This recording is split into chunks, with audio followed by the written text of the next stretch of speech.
It started like any ordinary Saturday morning. The sun barely peeked over the treetops, casting long, golden shadows across the sleepy town of Pinewood. Emma and Lily Carter, inseparable twin sisters, grabbed their backpacks filled with snacks, water bottles, and notebooks, ready for a small adventure in the nearby forest.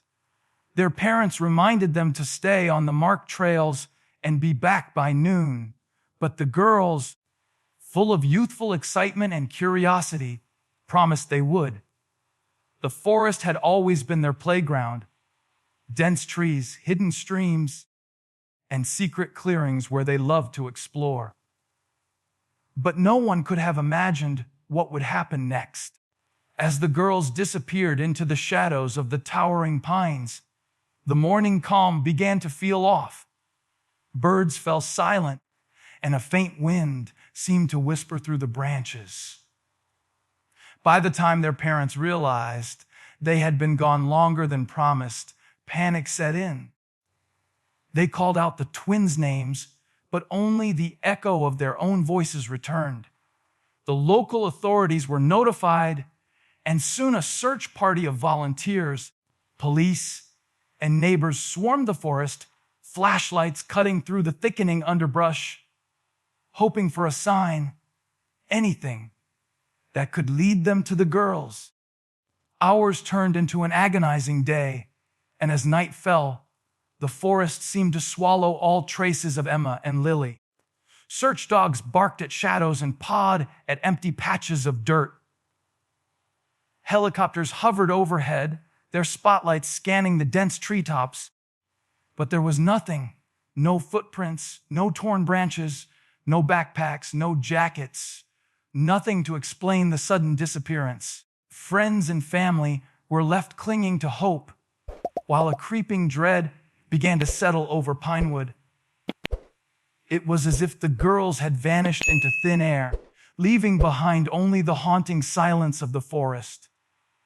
Weeks after Emma and Lily vanished, the forest that had once seemed familiar to the townspeople began to feel different. Hikers reported strange occurrences that made their skin crawl. Footsteps in places where no one should have been, faint whispers drifting through the trees, and fleeting shadows darting between the trunks. Even the birds seemed uneasy, their calls sharp and anxious. Locals started avoiding the trails at dusk, telling stories of a presence that lingered in the deepest parts of Pinewood Forest. It was as if the forest itself was hiding something, watching and waiting. Then came the first tangible clue, a single red jacket snagged on a low, hanging branch. It was Lily's. The volunteers who found it froze in shock, hearts pounding, unsure whether to feel relief or dread. There were no signs of struggle nearby, no footprints leading away, nothing to explain how it got there. The jacket hung as if it had been deliberately placed, almost like a message or a warning. From that moment, whispers of something unnatural began circulating in the town. Some claimed the forest had claimed the twins, while others refused to speak of it, too afraid that mentioning the girls' names might awaken whatever lurked inside.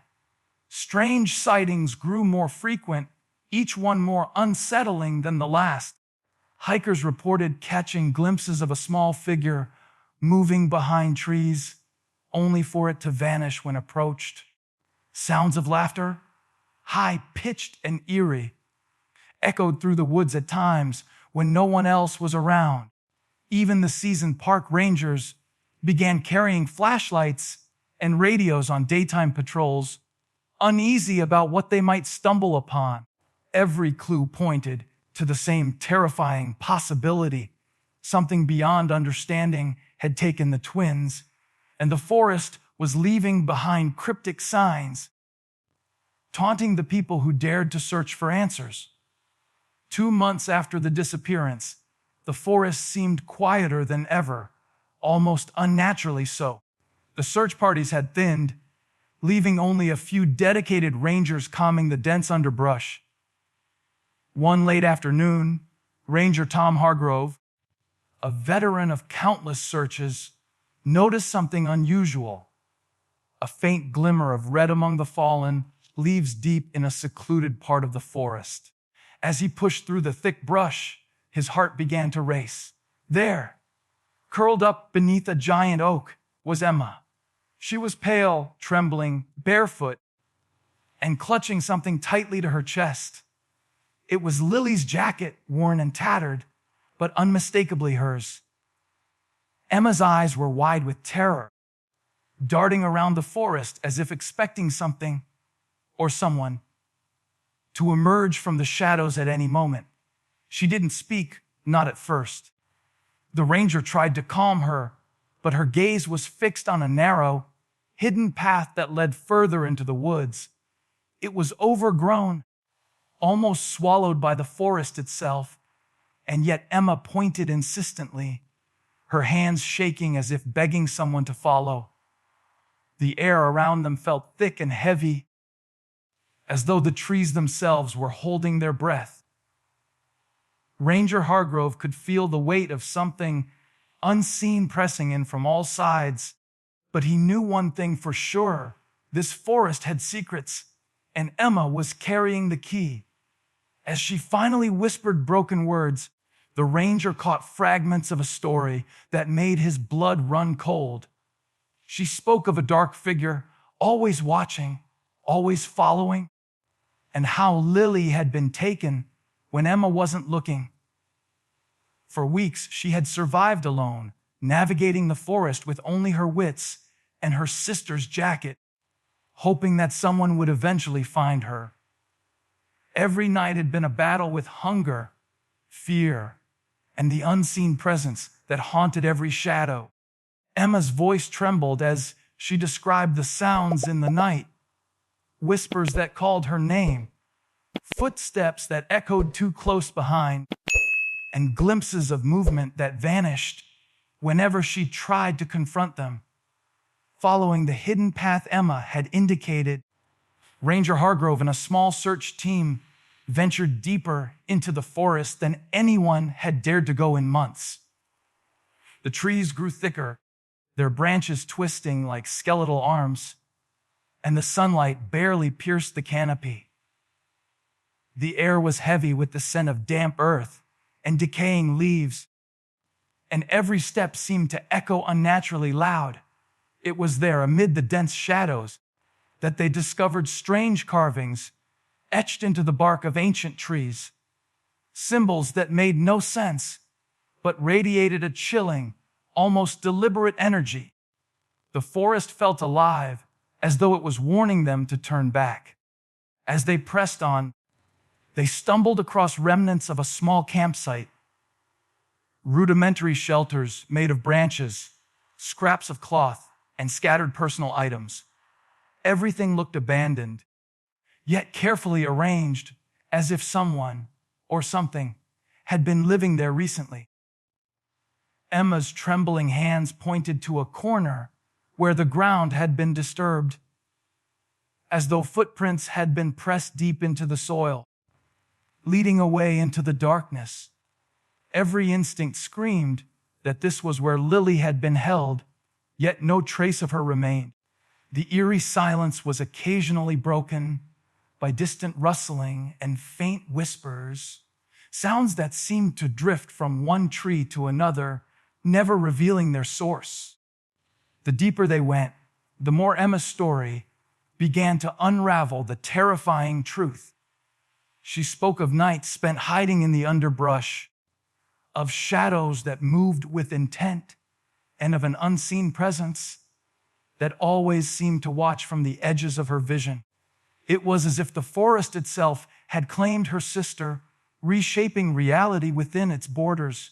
Every carved symbol, every hidden path, and every strange sound felt deliberate, like a maze built to confuse and trap anyone who dared enter. Emma clutched Lily's jacket tighter, eyes wide with fear. As she tried to convey that whatever had taken her sister wasn't just human. It was something far older, something that thrived in darkness, and something that had no intention of letting them leave easily.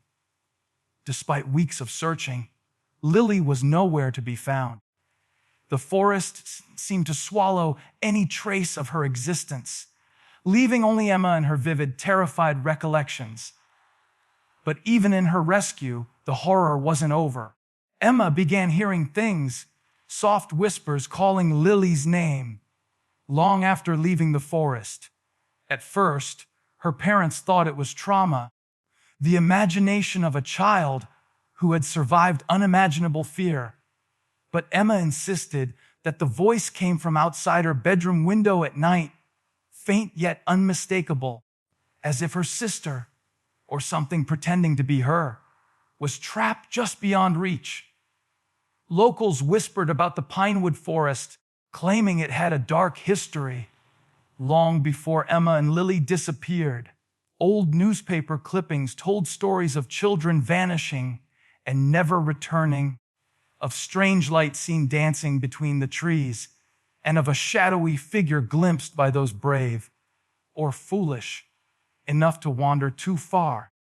The townspeople began locking their doors at night and warning visitors to stay away from the forest, as if they sensed that whatever took Lily was still waiting, patient and hungry, within the twisted maze of trees.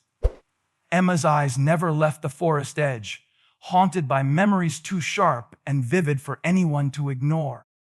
Even though Emma had survived, she carried an unshakable fear that lingered like a shadow. Every creak of a floorboard, every rustle outside her window, made her heart race, as if the forest itself was testing her, reminding her that Lily's disappearance wasn't just a tragedy, it was a warning. Friends and neighbors began noticing the change in her demeanor, quiet moments staring at the woods, sudden flinches at the smallest sound, and a constant, desperate clinging to Lily's jacket, which had become her talisman against the unseen.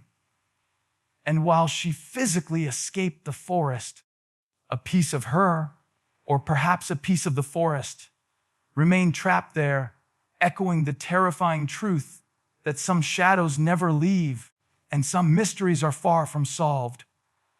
As the sun sets over Pinewood, the forest seems to whisper secrets no one can fully understand. Emma survived, but Lily, she was never found.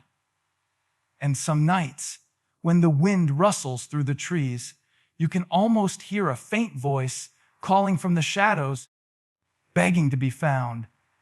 The townspeople say the forest isn't done yet, that it still holds its secrets tightly, and that anyone who dares enter might never come back. So the next time you hear a rustle in the woods, or catch a glimpse of movement in the corner of your eye, remember this: some mysteries aren't meant to be solved. Some shadows never leave, and some sisters may still be out there waiting. If you liked this video, don't forget to hit that like button, share it with your friends, and drop your thoughts in the comments below. Most importantly, subscribe and hit the bell icon so the next secret finds you first.